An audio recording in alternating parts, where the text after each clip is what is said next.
नमस्कार, स्वागत है आपका आपके अपने YouTube channel Arihant Hindi education में।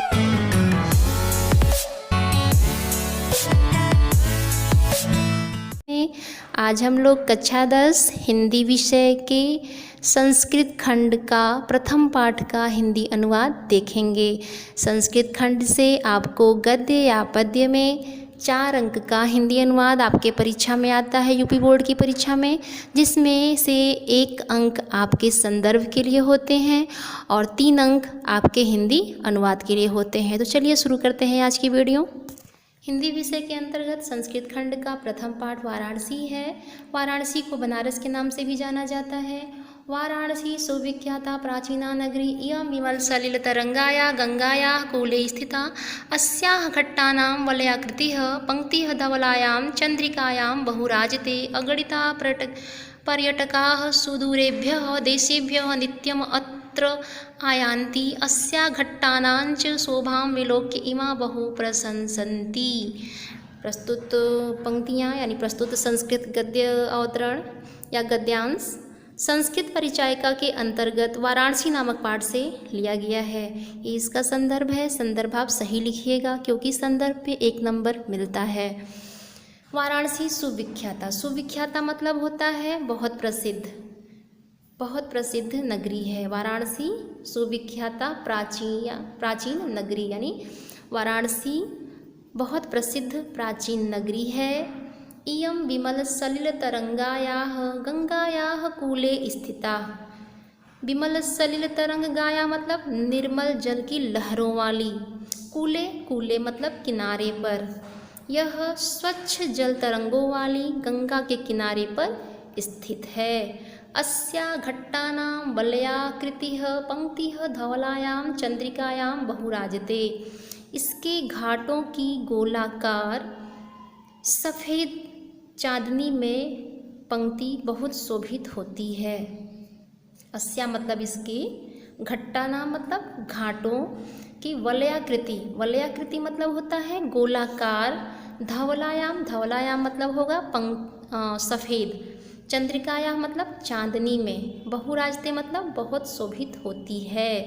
यानी इसके घाटों की गोलाकार पंक्ति सफ़ेद चांदनी में बहुत शोभित होती है।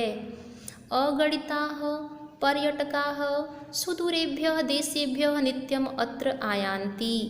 अगणिता मतलब असंख्य, पर्यटकाः मतलब यात्री, सुदूरेभ्यः मतलब दूर दूर, देशेभ्यः मतलब देशों से, नित्यम प्रतिदिन, अत्र मतलब यहाँ, आयान्ति मतलब आते हैं। यानी असंख्य यात्री या अनगिनत यात्री दूर दूर देशों से यहाँ आते हैं। अस्याः घट्टानां च शोभां विलोक्य इमा बहुत प्रशंसन्ति।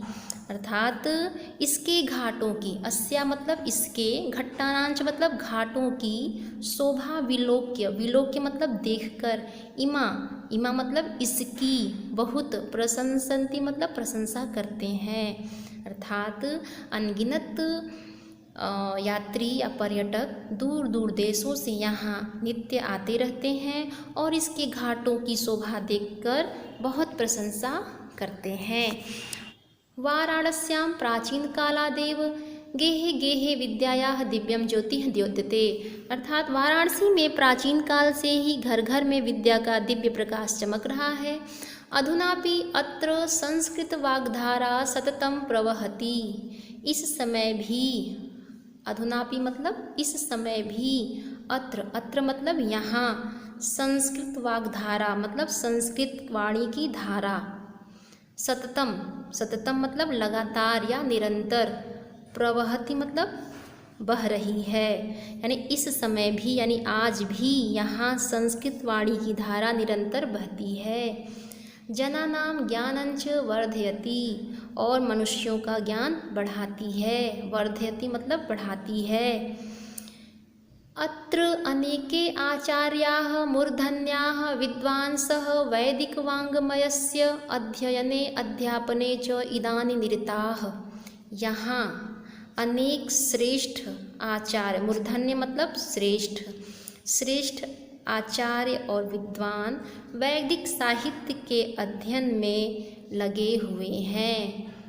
न केवलं भारतीयाः अपितु वैदेशिकाः गीर्वाणवाङ्ग्याः अध्ययनाय अत्र आगच्छन्ति। न केवल भारतीय बल्कि विदेशी लोग भी संस्कृत के अध्ययन के लिए यहाँ आते हैं। निःशुल्कं च विद्या गृह्णन्ति और बिना किसी शुल्क के विद्या को ग्रहण करते हैं। अत्र हिंदू विश्वविद्यालय, संस्कृत विश्वविद्यालय, काशी विद्यापीठम इत्येते त्रयः विश्वविद्यालयाः सन्ति।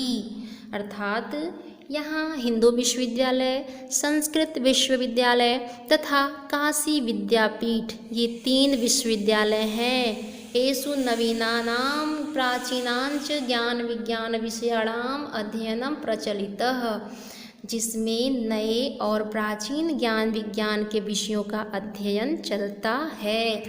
एषा नगरी भारतीय संस्कृतेः संस्कृत भाषायाश्च केंद्रस्थलम अस्ति। यह नगरी भारतीय संस्कृति और संस्कृत भाषा का केंद्र स्थल है। इत एव संस्कृत वाङ्मयस्य संस्कृतेश्च आलोकः सर्वत्र प्रसृतः। यहीं से, इत मतलब यहीं से संस्कृत के साहित्य और संस्कृति का प्रकाश सब जगह प्रसारित हुआ या सब जगह फैला। आलोक, आलोक मतलब होता है प्रकाश। मुगल युवराज दारा शिकोहः अत्रागत्य भारतीय दर्शन शास्त्राणाम अध्ययनम अकरोत्। मुगल युवराज दारा शिकोह ने यहाँ आकर भारतीय दर्शन शास्त्रों का अध्ययन किया था। स तेषा ज्ञानेन तथा प्रभावितः अभवत्।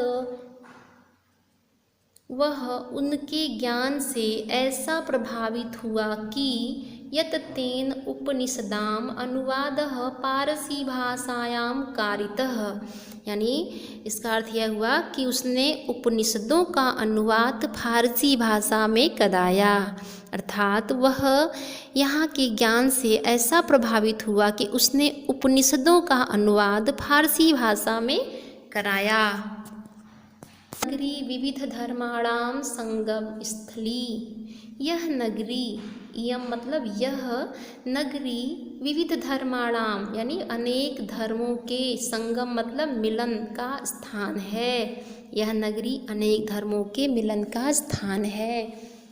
महात्मा बुद्धः तीर्थंकरः पार्श्वनाथः शंकराचार्यः कबीरः गोस्वामी तुलसीदासः अन्ये च बहवः महात्मानः अत्रागत्य स्वीयान् विचारान् प्रसारयन्।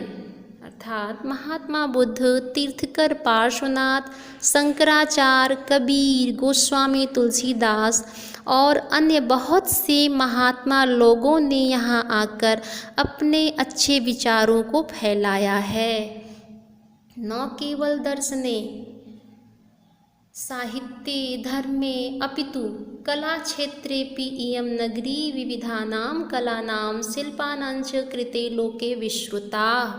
अर्थात न केवल दर्शन, साहित्य और धर्म बल्कि कला के क्षेत्र में भी यह नगरी अनेक कलाओं और शिल्पों के लिए पूरे विश्व में प्रसिद्ध है। अत्रत्याः कौशेय शाटिकाः देशे देशे सर्वत्र स्पृहन्ते।